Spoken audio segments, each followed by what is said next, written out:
At the end of 2023, the Office for National Statistics in the UK stated that 500,000 people had emigrated from the UK. And of that 500,000 people, 100,000 of them were UK British citizens, leaving the wonderful Isle of the UK and seeking a better life in other places around the world. Admittedly, a majority of those people headed towards Europe, where they're really well welcomed these days. A number of other people, however, decided to move further afield around the world to places like North America and here, Southeast Asia. And more specifically, to the country I'm in at the minute, Thailand, where nearly 4 million people reside as expats in the country. There are a number of places to reside as an expat here: Pattaya, Phuket, Hua Hin, but more specifically here in the Gulf of Thailand is what I'm concerned about. 3 islands, one over the way called Koh Tao, Koh Phangan, and this one, Koh Samui, which has a huge, wide variety of properties available to set yourself up as an expat, ranging from relatively affordable condominiums through to 3-4 bed villa styles up to $1 million huge mansions at the top of the scale. And hopefully today we're going to be going around and having a look at a few of those properties to give you guys a little bit of an idea of what you could be looking at with your money if you came over to Koh Samui, Thailand to emigrate. First up on the trail is a little 3-bed place over on the east coast, and I'll tell you a little bit more about it as we're getting closer over there. So just a quick pit stop on our way to this first point then to explain a little bit about the island. It's one of 3 islands in the Gulf of Thailand here, the biggest of the 3 at 250 square kilometres, and it does have its own airport linking up to Bangkok and some international airports around. The shape of the island actually depicts where all the development is. You see, it's kind of shaped like a volcano with a big sort of hilly area in the middle. So therefore most of the development is around the coastline, although most of that development is in the northeast and eastern side of the island, with the 2 main towns sitting on the eastern side, Chaweng and Lamai, which is predominantly where all the tourism is, the hotels, the bars, the clubs, the discos and all the restaurants, but also where some of the main hospitals are, the main shopping malls, and also the cinemas, bowling alleys, and anything else you could think that you'd want as a Westerner to be living there permanently. Because that area is all developed though, it is a bit more busy up there, which is where the southern part of the island kind of comes into its own play, as it's a transition or a flip of the coin in relation to the north. Down here in the south there is development, but it's a lot less. There's a lot more rural areas with small Thai villages and places around. There's still coconut groves being farmed, palm oil farms around here, and Thai people doing the normal Thai thing. This southern part of the island still feels a lot like Thailand is in the rural parts around. And I do believe even in the next 30-40 years, yes, it may be a little bit more developed on the beaches and such, but I think it'll still retain that pure authenticity of it. For now, let's keep moving. So property number 1 then, and down the way a very, very nice communal pool. Show you that in a little minute, but let's have a little wander around the house. Now, just to put this into context, this is on the market for £110,000. It has got that communal pool, but there's an area here where you could actually put your own little 6x3 pool and a little maybe jacuzzi area. You'd probably install that for about 15,000 UK. Most of the property as it is now though, really nice open area for enjoying the nature and the air and everything around it. It's a great location, it's out of the way. As all we've got this way is countryside and mountains, and then a little bit of development that way, but nothing much. And as you can see, this area is all developed now, this particular area, so you're going to get no more overlooking you at a later date. Into the main house then, and the living space is fantastic. I've seen a few properties that are built by Thai people and they don't quite get the living room space, but this is very usable, and it comes with a kitchen as well. It hasn't got an oven. On a personal sense, I'd probably rejig it a little bit and put an oven in there, but it's a very usable kitchen with a nice 4-way hob. Microwave, fridge, freezer, and this all comes furnished. Anything you see in here is coming with the property for the price as well. Into the first bedroom, and again, good size. In England we get box rooms. My son's in a box room. Look at this thing. You can get about 6 beds in here. It's fantastic space, all furnished, well done. This is an actual extension on the property because the other properties around here are only 2-bed, and they've built that as an extension to make a third. Doesn't have an ensuite, that one. This is the bathroom, not entirely sure. Some of the lights are not working at the minute for some unapparent reason, but it is an okay bathroom, quite nice. I will be perfectly honest, this property hasn't had people in it for a few months. It smells a bit musty and it needs a little bit of money spending on it. 3,000 or 4,000 at most, just to touch it up. Tile missing on the end of the roof, a little bit of damp proofing around the outside, cleaning it up. Some of this furniture is a little bit needs touching up, and a few bits here and there, maybe a bit of shower head, but not much, maybe 2,000 or 3,000. Into the second bedroom then, and again, really nice size. You're able to get a huge double bed in there. I mean, imagine for my child, for my daughter, she could have a single bed in it and huge space. Not so much in terms of views out any of the windows. We have got neighbours. It's in an area, it's not your own private land. It is your own private land, but if you understand, it's a housing complex with about 10 properties here. So into the main bedroom then. Difficult to show you the sort of shape and dimensions of it, but it's a bloody huge room. And it's got its own ensuite. And when the lights work, it actually looks very nice. Again, little bit of touching up here and there. I feel like this property sat for quite a while. It's got a bit of mould and a bit of musty smell, but yeah, nothing you couldn't touch up. And all in all, I have to be honest, yeah, quite impressed. First property. Let's go have a look what else is on the market. Nearly forgot. The communal pool area, and I gotta be honest, it looks lovely, but it does need a little bit of touching up. This is the only problem and the thing that's miffing me a little bit with this property. Look, I mean, that's got bloody moss growing on it. It's obviously been a few years, hasn't it? It's a nice area. I think if I was to buy or purchase this property, I'd probably get together with the neighbours around here and just put a little kitty together to maybe lick a paint and touch up a few bits. Still, very nice pool to use. And there is actually a monthly sort of, I don't know what you call it, service charge over it. It's £50 a month, or it might have been £60 a month, and that just covers the landscaping and the garden and the cleaning of the pool and a few bits like that. Everything else is private, your own electric, your own water, etc. Good property. Let's go have a look at some other ones.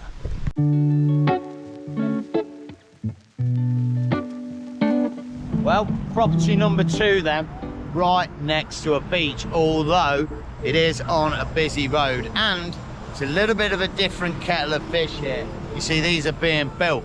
So as you would with a Barratt home or an Underwood home back home in the UK, these are essentially being bought off plan as they're being built. But personally, it's not an option I would choose. People do like those, and I think it's going to give us a good opportunity to explain a little bit how it is to own a property over here, or the fundamentals of doing so. Let's go and take a little look.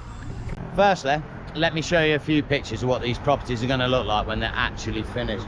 They're a 1-bedroom sort of flat look type thing, if you like, and they do have private access to that beach, which is only 50 meters away. There's also going to be a pool area in the front here, and the whole thing looks like a fantastic little project. There is, however, one main reason I wanted to kind of show you these, because it's how you buy a property over here. These particular properties are on a leasehold, which some Europeans, French, Spanish and other nations absolutely adore, because in those countries they don't generally buy properties, they lease and rent.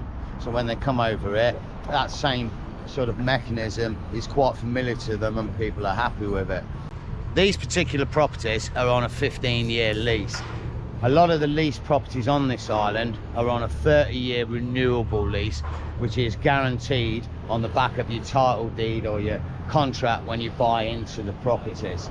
With a lease property, it's simpler. You can just come in, put your name on there and buy the property outright, and it's owned by a company that you're buying into. There is, however, another way of buying properties in Thailand, and on a personal level, I prefer the second option, which is to open a Thai company.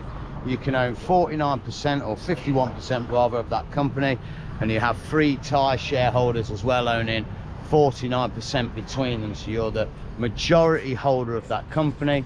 With that, you can do anything business-wise in Thailand, but in terms of houses, you can actually buy a property outright and have it in your name within the company. And to be honest, this mechanism of holding a company to hold your property has always been the preferred option over here. This lease thing is a bit more of a new thing that's becoming more popular with different types of expats that are coming over here. But there we go, a little 1-bedroom flatlet type thing right next to the beach, and these are going for 2.25 million, which is about £45,000 to £50,000 UK, next to a beach in Koh Samui, Thailand. One last thing to say about this property before we move on is its location. It's in the far northwest of the island, near the main ferry port coming in. There is a Four Seasons hotel up here, but in terms of sort of infrastructure for living here, no, you'd be needing to drive at least 20 minutes down to one of the main towns. There's not too much around here, which might appeal to some, but not to others. For now, let's keep moving and see what other properties we find around the island.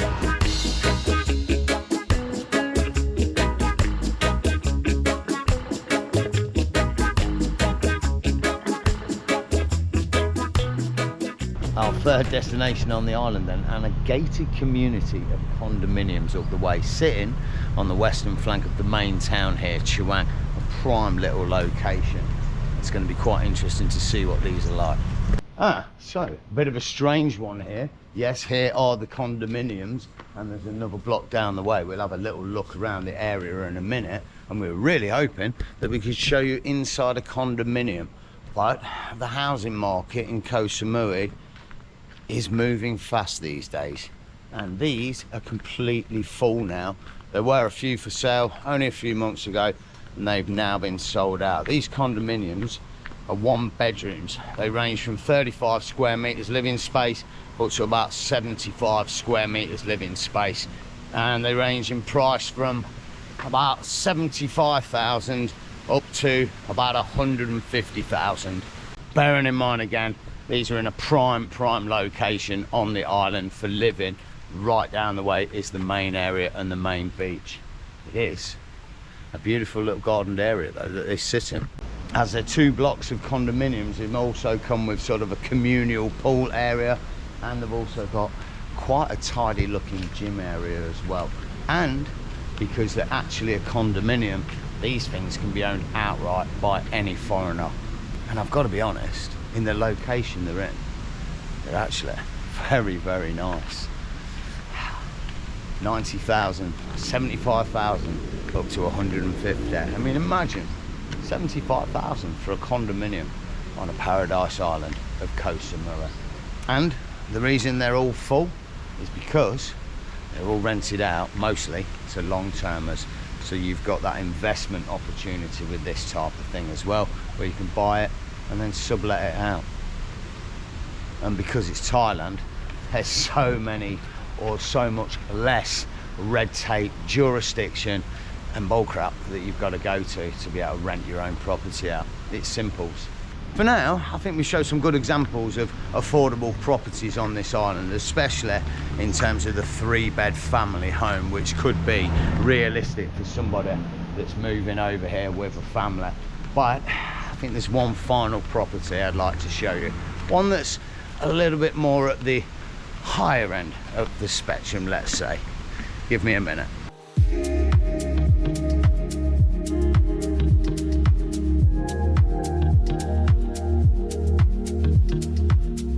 Our final property on today's video then, and a bit of a special one, I'm not gonna lie. This is on the market for 85 million Thai baht, which is a little bit over £2 million UK. So let's go and have a look and see what big money can buy you over here in Koh Samui.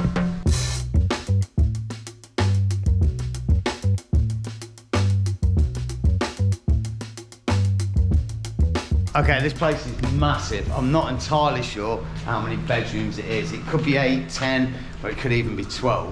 But before we even get into the main building, let me just show you the downstairs, because it's got 2 massive rooms here. There's another one over yonder, and they're all symmetrical. It's views out to the beach and the pool out yonder, and then an absolutely lush, massive looking bathroom. Sounds like a tap might be on it. Wow. With a double walk-in shower.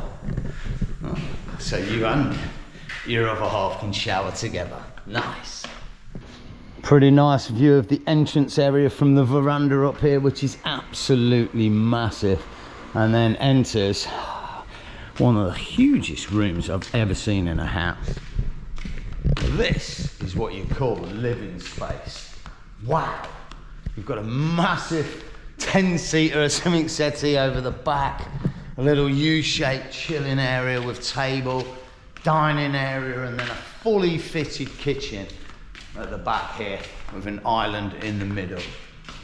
Look at that thing. And I've got to be honest, it's a bit disconcerting. There's so much glass here in these doors and windows. Not entirely sure which ones are open. Oh crap, that's not open. I don't know. Oh, let's see if we can get outside. What a space. I love these lighting and the ceiling lights.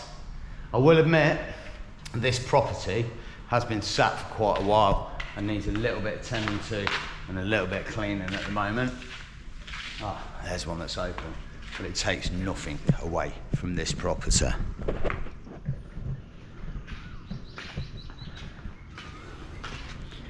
Your own private beachfront with infinity pool.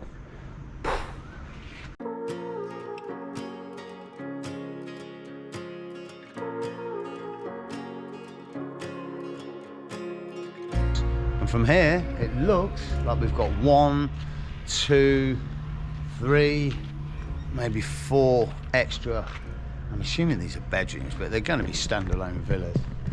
And look at the state of that, looking back. Well, I've just had a look in one of these little rooms here, and I've got to be honest, I would have one of these to live in. This is amazing. And I've just realised this house villa was actually checked out this morning. It has had people living in it. It does need a bit of a clean. But look at this for an area. Double bed, massive settee, big TV, full view to the ocean, and then at the back, you've got a wardrobe area for storing your stuff, and then there's a bit of a bomb-type bathroom, but it's a blooming nice one. A little walk-in shower thing, absolutely beautiful and really well done. Doesn't need a clean. And I could be wrong, but I think there's also saunas and gyms on this little villa site as well. Where they are, I'm not entirely sure, but £2 million plus on the island of Koh Samui. With that as a view and that as a house. What a spot. Needless to say, it's a little bit out of my price tag. And just to surmise all of this, yeah, you can buy properties over here, and hopefully I've explained a little bit how it can be done as a foreigner coming in here. You don't need a Thai wife, there are ways to do it. And as far as the visas are concerned also, there are ways these days where you can get long-term visas and enjoy being an expat in Thailand, of all places. And I do think in 2025, it's more of a viable option these days than it's ever been, especially with the negativity of people to move into Europe these days. But hey ho, I'm going to cut this one short. I really hope you enjoyed having a little bit of a look at some of the properties around here and stuff that's going on this island. For now, take care of yourselves and enjoy the misadventure.